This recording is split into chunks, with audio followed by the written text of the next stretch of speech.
I saw a study last week that had researchers asking participants to rate emotional and physical pain of a breakup.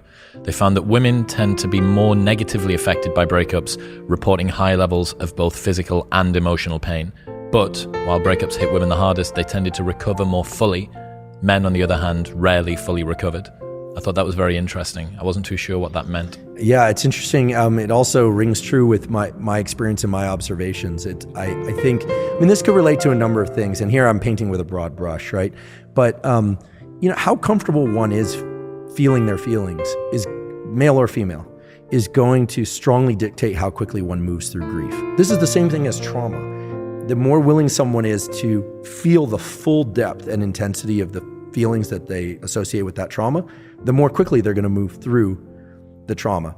Again, I'm lifting from Paul Conti's words, so these aren't mine, but people use a number of strategies. They use distraction. They use states like, they sublimate to things like anger and avoidance of various kinds in order to not feel the traumatic feelings or not feel the breakup. People will, try and self-soothe with alcohol or try and self-soothe with multiple new partners or whatever it happens to be. It doesn't work. Just extends it because this map of space, time, and closeness needs to be fractured. And the only way to do that is for the brain to have to confront the reality, which is that whether by death or by breakup, they are no longer available. It's like the food on the other side of that wall is gone. It's just not there anymore. Or that the food that was accessible, now there's a wall in between and you will not get through it. And you can see this actually in animal studies that are kind of hard. They're actually very hard to watch. You'll see the animal perseverate, literally damage its own body trying to get through a barrier to something it's highly motivated to see. People do that post-breakup. They usually do that by talking to everybody about the breakup, which is its own form of perseverating on the motivation. What did I do? What did I do wrong? This and that. And some of that analysis is healthy, some of it's not. Now, why would one group be more, let's just say, effective at dealing with breakups? It's probably the ability to really feel the full intensity of how sad it is and be able to confront that. And here I'm a male. I've only ever lived in a male body. So all I can tell you is that I think from a very early age, there's an ability that at least I'm sure it transcends to women too, or extends to women too, but learning to pack down feelings, right? And so what are we really talking about when we're talking about pack down feelings? I'm not a psychologist, but what we learn is top-down control, forebrain to autonomic control. It's the same thing like, I don't want to jump off the high dive, or I don't want to do this public speaking, but I'm gonna kind of like, I'm just gonna force myself, I'm gonna David Goggins it, right? Grief is an autonomic state. We say it has valence, it has negative valence, but it's high levels of autonomic arousal with a negative connotation, because you can be high levels of autonomic arousal with happiness, right? You can be very alert and aroused and happy, very alert and aroused and sad. It's very alert and aroused and sad, and yet we learn how to tamp that down. What is tamping down? It's reducing our heart rate. It's going to work each day, being a functional human being. There's a lot of that, rather than allowing ourselves to, sob uncontrollably into a pillow. Some people are better at this. The late Steve Jobs was a big proponent of scream therapies. He used to go up into the hills behind Stanford. He actually still owns a property back there. He was really into, catharsis, cathartic release of internal state that he felt would allow him to return as a happier, nicer person. He was also kind of well known for screaming at people in the office. So he obviously had a lot pent up inside. So I think the better that we can lean into the emotional states that we fear the most, but in a controlled way where we're not harming ourselves or other people, the better. The more that we try and avoid that and we try and sublimate or just, and I've done this, so I'm speaking from experience, I would use the anger or the sadness from an experience to just work 10 times longer, 10 times harder, to just get that much more focus. You're taking that autonomic arousal, that narrow aperture and that energy, and you're putting it onto something that moves your life forward. So in some cases that's good because you still need to function. But it can give you I'll just say, it gave me the illusion that I was working through something, because you get all the accoutrements and rewards of hard work.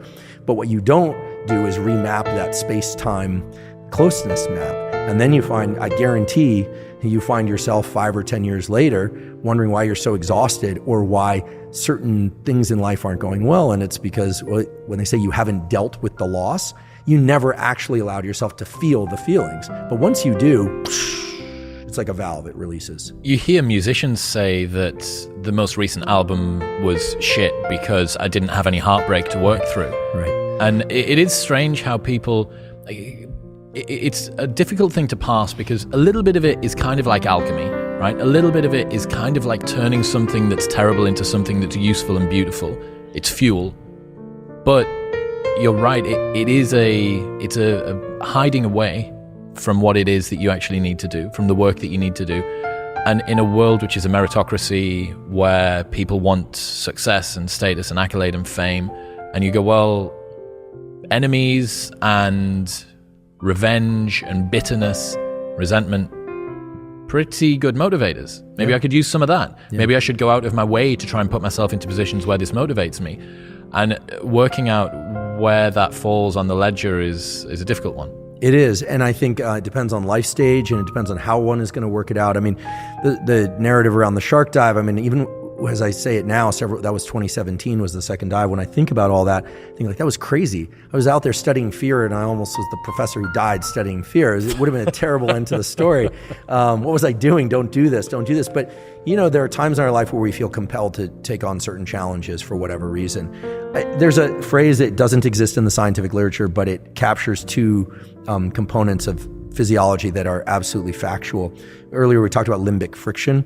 As it relates to creative process and sublimation of anger and sadness and creating things from bad events, books, music, etc.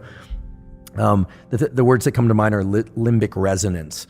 The human beings resonate with these extreme states. There aren't many great albums written about a good day walking on a Sunday in the park. Like, it's kind of boring. I mean, there's the beautiful painting Sunday in the Park with George, but I'll be honest, it's beautiful, but it's also kind of boring. You can look at the details of it for a while.